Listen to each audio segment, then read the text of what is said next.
নমস্কার বন্ধুরা, শিল্পী কুক উইথ পলির পরিবারের সবাইকে স্বাগত জানিয়ে আমি আবার একটা নতুন রেসিপি নিয়ে হাজির হয়েছি। আশা করি তোমরা সবাই খুব ভালো আছো আর আমিও ভালো আছি।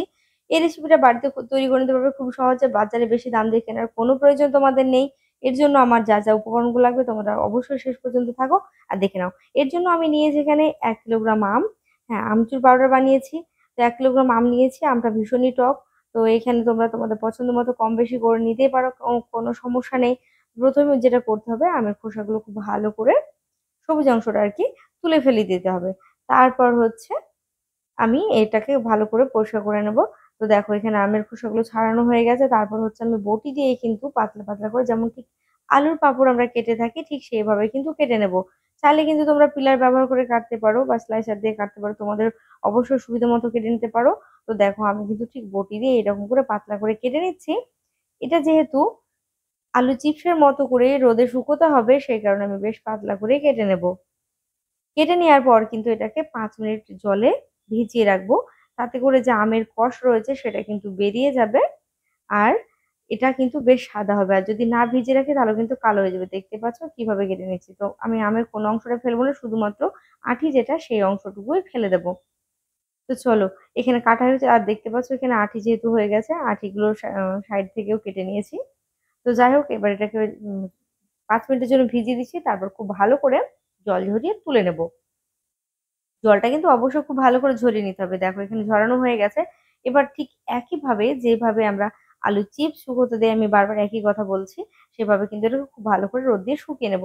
তো এখানে যার যেমন রোদ, মানে রোদ থাকবে তার উপর ডিপেন্ড করছে যে এটা শুকোতে ঠিক কতটা সময় লাগবে। যদি খুব টানা রোদ থাকে তাহলে কিন্তু একদিনে শুকোবে বা 1.5 দিন মতো। তো যাই হোক, এখানে তোমাদের অবশ্যই পছন্দ মতো শুকিয়ে নেবে। তো আমার এখানে কারেন্ট না থাকাতে আমি কিন্তু সাথে সাথে এটা গুঁড়ো করতে না পারার জন্য এটা নরম হয়ে যায়। তো সেই কারণে আমি এটাকে কড়াইয়ে একটু গরম করে নিয়েছি। কড়াই গরম করে নেব। দেখতে পাচ্ছ আমি কিন্তু কড়াইটা একদম বাড়িয়ে দেবো না, লো ফ্লেমে রেখে কিন্তু আমি হাত দিয়ে এটাকে উল্টে পাল্টে নেবো, যাতে করে পুড়ে না যায় বা খুব বেশি কালারটা না চলে আসে। তো শুধুমাত্র গরম করে নিলে কিন্তু একটা যে মচমচে ভাব বা ক্রিস্পি ভাব সেটা চলে আসবে। এইভাবেই নেড়ে চেড়ে এক একটা, মানে আমি এটাকে 3 ভাগে ভাগ করে নিয়েছি। অল্প অল্প করে কিন্তু দিতে হবে। তো 3বার এটাকে করে নেবো। তো এক একটাতে মোটামুটি 2 থেকে আড়াই মিনিট মতো করলে কিন্তু হয়ে যাবে, খুব বেশি সময় দেবার প্রয়োজনও নেই। মানে শুধু যেন গরম হয় সেই রকম ভাবে। তো যাই হোক, আমার এখানে কিন্তু উল্টে পাল্টেটাকে খুব ভালো করে নেড়ে নেওয়া হলো আর অনেকটাই কিন্তু মচমচে হয়েছে। তোমরা যখন বাড়িতে বানাবে নিশ্চয়ই তার পার্থক্যটা বুঝতে পারবে। তো অবশ্য অবশ্য বানাবে। বাজার থেকে বেশি দাম দিয়ে কেনার কোনো প্রয়োজন নেই।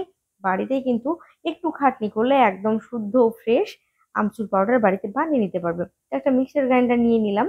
আর মিক্সার গ্রাইন্ডারে আমি এটাকে দিয়ে একটা মিহি পেস্ট তৈরি মানে গুঁড়ো তৈরি করবো, পাউডার আর কি। তো যাই হোক, দেখো ফিরে আসছি। এখানে পাউডার তৈরি হয়ে গেছে। দেখো, তো তোমাদের আমি আগেই বলেছি যে যদি তোমরা শুকিয়ে নাও তো খুব সাথে সাথে কিন্তু এটা পাউডারটা তৈরি করে নেবে, তাহলে কিন্তু অনেক বেশি ভালো হয়। অনেক বেশি মিহি ফাইন পাউডার তৈরি হয়ে যায়। তো যেহেতু আমি এটা নেড়ে নিলাম দেখতে পেলে কড়াইয়ে, তো সেই ক্ষেত্রে ধরো এখানে বেশ ভালো দানা দানা থেকে গেছে। তবে এই দানাটাকে আমি ফেলে দেবো না, আমি আবারও এটাকে একটু কড়াইয়ে নেড়ে নেবো। নেড়ে নিলেই কিন্তু এটাকে আবারও গুঁড়ো করে নিতে পারবো। কোনোভাবেই কিন্তু এটা নষ্ট হবে না। তো প্রিয় দর্শক বন্ধুরা, তোমরা অবশ্যই বাড়িতে বানাবে। আর তোমাদের কেমন লেগেছে আমার এই আমচুর পাউডারের রেসিপি, তাহলে কিন্তু আমাকে অবশ্যই জানাবে। আর আমারও ভীষণ ভালো লাগবে, তোমরা অবশ্যই কমেন্ট করে জানিও। আমি নতুন ভিডিও দিলে তোমরাও যেন খুব সহজে পেয়ে যাও। এর জন্য অবশ্যই তোমাদের চ্যানেলটি সাবস্ক্রাইব করে নিতে হবে। দেখো এখানে পাউডার তৈরি হয়ে গেছে। আর যে কোনো একটা এয়ারটাইট কৌটোতে রেখে দিয়ে এটা সারা বছরের জন্য কিন্তু ব্যবহার করতে পারবে। তো চলো, আজকের মতো এখানে বিদায় নিয়ে নিলাম। আর তোমরা অবশ্যই ট্রাই করো। সবাই ভালো থেকো, সুস্থ থেকো। দেখাবো অন্য একটা রেসিপিতে। নমস্কার।